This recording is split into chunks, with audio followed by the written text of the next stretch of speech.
समाचार पत्रों में हमारे लेफ्टिनेंट गवर्नर मनोज सिन्हा साहब की आवाम की आवाज को लेकर के बड़ी बड़ी सुर्खियों में यह फ्रंट पेजेस के ऊपर समाचार पत्रों में आया है। और लेफ्टिनेंट गवर्नर मनोज सिन्हा साहब ने यह कहा है कि जम्मू कश्मीर सेल के लिए नहीं है और इसको बेचा नहीं जा रहा है। बड़ी हैरानगी की बात है। और उनका यह भी कहना था कि कुछ राजनीतिक दल की तरफ इशारा भी था कि उन्होंने विकास नहीं होने दिया।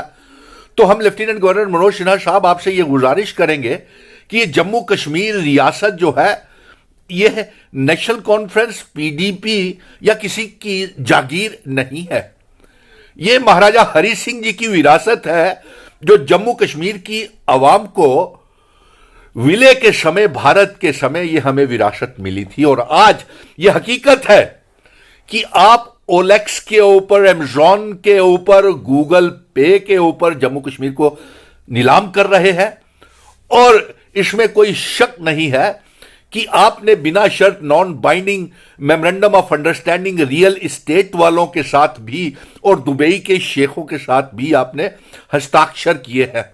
और आप यह कहते हैं कि ये एमओयू इसलिए किए हैं कि जम्मू कश्मीर को भारत का अभिन्न अंग, इंटेग्रेशन, टोटल इंटेग्रेशन के लिए ये एमओयू साइन किए हुए हैं। और हम आपसे ये जानना चाहते हैं, क्या जम्मू कश्मीर भारत का अभिन्न अंग नहीं है? एलजी मनोज सिन्हा साहब, क्या विलय के समय महाराजा हरि सिंह जी ने हमारी खूबसूरत रियासत का विलय जम्मू कश्मीर का भारत के साथ नहीं किया? क्या किया? लेकिन आप इधर उधर की बातें करके लोगों को गुमराह नहीं कर सकते हैं। जो हम जानना चाहते हैं आपसे, आपने उन सवालों का जवाब नहीं दिया। हमारा यह साफ साफ कहना है कि 5 अगस्त 2019 के बाद आप जम्मू कश्मीर को नीलाम, बेच, सेल कर रहे हैं। हम ये जानना चाहते हैं कि जिनके साथ आपने रियल एस्टेट और दुबई के एमओयू इन्वेस्टर्स के साथ हस्ताक्षर किए हैं वो किन शर्तों के ऊपर किए हैं? क्या आपने उन्हें लीज के ऊपर जमीनें दे रहे हैं? क्या आप उनको डोमिसाइल और स्टेट सब्जेक्ट वाले होल्डर्स को दे रहे हैं? नहीं, आप इस तरफ आते ही नहीं है, ये बताते ही नहीं है। जबकि हम जम्मू कश्मीर और लद्दाख को फिर से इकट्ठा करना चाहते हैं, पीओ के गिलगिट बल्टिस्तान जम्मू कश्मीर का हिस्सा बनाना चाहते हैं, लेकिन आप इस तरफ ध्यान नहीं दे रहे हैं। और यह हकीकत है कि आप ओलेक्स, अमेज़न, गूगल पे के ऊपर जम्मू कश्मीर को नीलाम कर रहे हैं। शर्तों के ऊपर वो जो एमओयू आपने रियल एस्टेट वालों के साथ और दुबई के शेखों के साथ साइन किए हैं, उन्हें किन शर्तों के ऊपर जमीनें दे रहे हैं? इस तरफ तो आप जवाब ही नहीं दे रहे, जो अवाम आपसे जानना चाहती है कि आप महाराजा हरि सिंह जी की रियासत को बेच रहे हैं।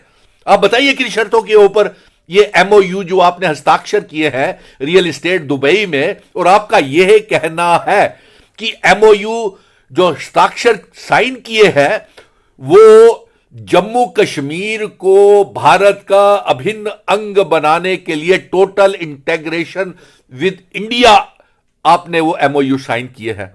तो बड़ी हैरानगी की बात है कि आज तक क्या जम्मू कश्मीर भारत का अभिन्न अंग नहीं था?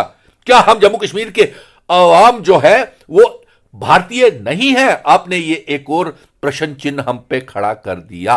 और इसके साथ साथ ये मैं आपसे स्पष्ट रूप से कह दूं, ये किसी पॉलिटिकल पार्टी एनसी या पीडीपी की जागीर नहीं है। ये महाराजा हरि सिंह जी की रियासत है और हमें ऐसा कोई भी विकास नहीं चाहिए जो हमारे जम्मू कश्मीर की रियासत की इतिहास, डेमोग्राफी, आइडेंटिटी, कल्चर, हमारा डोगरा रियासत की पहचान को छीनता हो। हम तो आपसे कब से मांग कर रहे हैं कि हमारे जम्मू कश्मीर रियासत का दर्जा, स्पेशल स्टेटस 370 35A हमको वापस दीजिए। पीओ के गिलगिट बल्टिस्तान जो जम्मू कश्मीर का हिस्सा है उसे जम्मू कश्मीर के नए नक्शे में शामिल कीजिए। आप ऐसा कर नहीं रहे हैं और ओलेक्स और अमेज़न और गूगल पे के ऊपर जम्मू कश्मीर नीलाम करते चले जा रहे हैं। यह हमें कतई मंजूर नहीं है। और हम ये आपसे जानना चाहते हैं कि ऐसी कौन सी वजूहात थी जो आपको ये क्लैरिफिकेशन देनी पड़ी समाचार पत्रों में और मन की आवाज में। अगर आप बेच नहीं रहे हैं जम्मू कश्मीर को तो इसका क्लैरिफिकेशन क्यों दे रहे हैं आप? क्या अगर जम्मू कश्मीर नीलाम नहीं हो रहा तो इसका आप क्लैरिफिकेशन क्यों दे रहे हैं? आज जम्मू कश्मीर की अवाम 1,30,00,000 अवाम आपसे ये जानना चाहती है, लेफ्टिनेंट गवर्नर मनोज सिन्हा साहब, आपको ये किसने इख्तियार दिए कि आप जम्मू कश्मीर महाराजा हरि सिंह जी की हमारी डोगरा रियासत को बेचे, हमारे जम्मू कश्मीर, चिनाब वैली, पीर पंजाल, लद्दाख की जमीनों को आप बेचें? ये हिंदू, मुस्लिम, सिख, ईसाई, गुज्जर, बकरवाल, चिनाब वैली, पीर पंजाल, पहाड़ी, सभी लोग जानना चाहते हैं। और जिन लोगों को, गुज्जर बकरवालों को आपने बेघर किया है, जिन व्यापारियों को जेडीए ने तबाह किया है, जो दरबार मूव रोक के हमें बर्बाद किया है, और हर रोज हमारी पहचान को आप किसी ना किसी तरीके से बेचने और नीलाम करते जा रहे हैं। And press the bell icon. Never miss an update.